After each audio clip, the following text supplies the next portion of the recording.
Right. Is the gatekeeper. You can't come into my body. You can't come into my life. I'm not going to let you affect me, which is vulnerability, unless you earn your way in. So Right. I'm reserved. I'm not going to just give it out free. Okay. So this is like really, and so as culture evolved, then now women have to learn how to set boundaries and say no because they have different needs.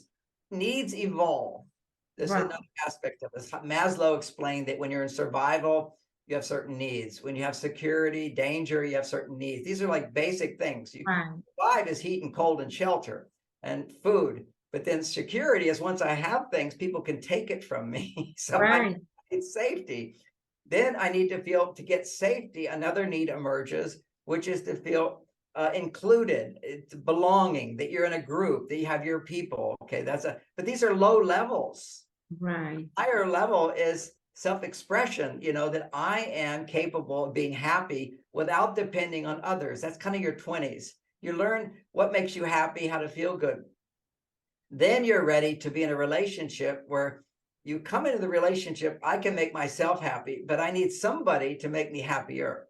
And that's Right. my job. My job is not to make my wife happy. Men have to get this, and women have to get your job, him, is not to make you happy. His job, first of all, is not to make you unhappy. Okay. So we can make a big mess. All right. And those are all the relationship skills.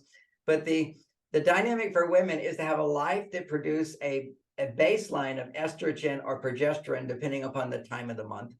And I Right. go into details in the book on that. But the estrogen levels need to be at the right level for you. Then you're basically satisfied, content.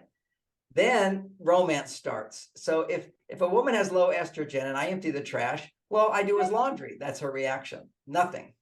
But if Right. she's feeling really good and she sees me emptying the trash, she goes, "What a great husband I have. I don't have to worry about that. I don't like doing that. He's doing it for me and he doesn't complain." That becomes romantic. This is Yeah. the amazing thing. So I wouldn't think women don't understand women because you do one thing when she's not very happy, it has no effect at all. You do something, some little thing over here, it has a big effect. It has to do with her temperature, so to speak, or the glasses she's wearing at that time. Right. Right. So It's an anyway, art. It's so an we, art. we talked we talked about the big issue is the world used to, in a sense, force with culture, put women in a situation to produce female hormones. And why do they do that? Because it's female hormones that give you fertility and give you the desire for sex. So when your estrogen levels, when there's polarity, if I'm approaching my wife from a place of selflessness and caring and sensitivity to her and all that, I have to have a lot of testosterone to do that. That's testosterone. But when she responds in a positive way to that, my testosterone goes higher.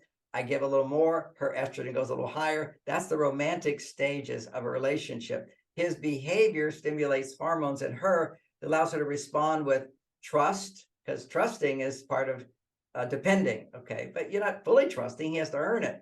The second one is acceptance. He's not perfect, but it's okay. And the third is appreciation. So whenever a woman appreciates a man, accepts a man, trusts a man, and higher that is admires a man, Right. depends on him for certain things that have meaning. That is being feminine, and masculine is, and a man is needy, big turn off. That's why women are so afraid of being needy, because if a man is needy, if a man's expressing his emotions all the time, which is estrogen, women get so turned off, they're afraid that if they express emotions, men will be turned off. But no, men always want to feel like I have something to offer you. Now, That's emotions is the most important part of vulnerability. And I talk about that. I have a woman coming to my office for counseling. Tell me what you're feeling, what emotions you're having. And she'll just talk about in her head, well, I feel like my husband doesn't do this, he doesn't do this, and I can't do this, or my job, I'm not getting that's all just head stuff. There's no femininity in that at all. A little, because you're sharing what's inside of you without holding back. Okay, that's one. But two, emotions need to be shared. Now, of course, the ideal is you're happy to be with a man. Okay, the right. positive happiness. Oh, I had such a good time. You want to compliment him on a date? That was the best movie I ever saw. If you say that to him, what an amazing movie you brought me to, he takes it personally. He says men taking it personally, like I'm a hero because of that. When you're talking with him, most women, because they don't understand how men are different, a woman instinctively knows if he asks her a lot of questions and listens to her, she'll feel safer. He feels, it's like healthy. He knows me. He doesn't get upset with me. He feels comfortable with me. So that's him asking questions of her. But because women know how good that feels, they assume that that's going to feel good to a man. It's not that it doesn't feel good to him, but it puts him on his female side. You're Right. asking him a lot of questions, he'll just start talking. So women often complain to me that men are so narcissistic, they're so selfish. He just keeps talking and talking and talking. He doesn't ask anything about me. But he doesn't ask anything about you because you keep asking him questions. You keep Right. being a good listener. Don't listen to his stuff. Minimize it. You want to listen a little so that you can then bounce off of that to then share. So Right. you're having a conversation like, what are you doing on the election? Have them say, well, that makes sense. 3 magic phrases for dating women. That makes sense. Well, that's really a good idea. Well, that's helpful for me.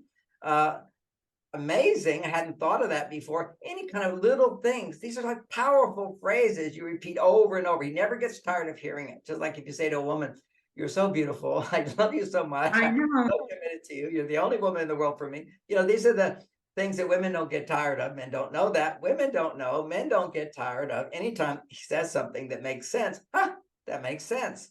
Okay, it's like that had an impact on me. I'm reacting to that in a positive way. And I Right. enjoyed the date so much and so forth. And in the beginning, you don't share negative feelings, you share positive feelings. But as you get to know somebody, now you're feeling more safe to really connect. You need to reveal the things you wouldn't share with other people. These are like secrets. Now, what is the biggest secret that all women have to a certain extent? And women are all about secrets. That's why you put on makeup. Okay. That's why you put on outfits. Okay. You're the best at it. So it's like, because you should be, you're the gatekeeper. You can't see the goods. You can't get inside of me. But what you do is, at a certain point, you begin to share your vulnerable feelings that are not so positive. And so, and don't share anything ever about body image. Okay. Never say, well, I feel insecure about my hair or my this or my breasts or my nipples or this. Never say any of that stuff. Men don't know that until you tell them. Okay. Just get that. Once you share it, he's gonna, oh, what's wrong with that? Well, maybe Yeah. don't talk about your body to him, but talk about your emotions to him in a context that's not about him or your relationship. Now, Right. this is counterintuitive for women. I want to talk about my feelings about you. No, not right away. It's a long way before you get there. But you begin to share, I had a kind of a tough day today. I'm going to be the woman. Had a tough day at my job. I feel so comfortable with you. I just want to share for a few minutes my emotions to let them go. And then I'll be fine. And if you could just Right. listen, I really appreciate it. So then you start sharing in an intelligent way. I call it emotional intelligent way. Today, this happened, a little bit of information about it. I was so frustrated because I wanted this and it didn't happen. Then you go to something else. Okay. And I was so disappointed when I saw that this person didn't arrive and now I had to do this whole thing. And I was really hoping that was going to happen. Share a little disappointment. Then, and when all those things are happening, I feel a bit concerned. Minimize it a little bit. I feel a bit concerned. Whenever you minimize, men will give you more attention. Whenever you have strong emotions, men now have to minimize. If you minimize a little bit, he will go right into it. That makes sense totally. Always men are saying, don't worry about it. That's not a big deal, or why you're upset with that. And that's one of the warning signs for men is, she's overreactive. She dramatizes. Right. That's danger, danger, Danger, danger. danger, danger. So in this situation, you share a little bit about what you normally would not share with anybody, except maybe a best friend, girlfriend. Even then, you just talk about it. See, women have no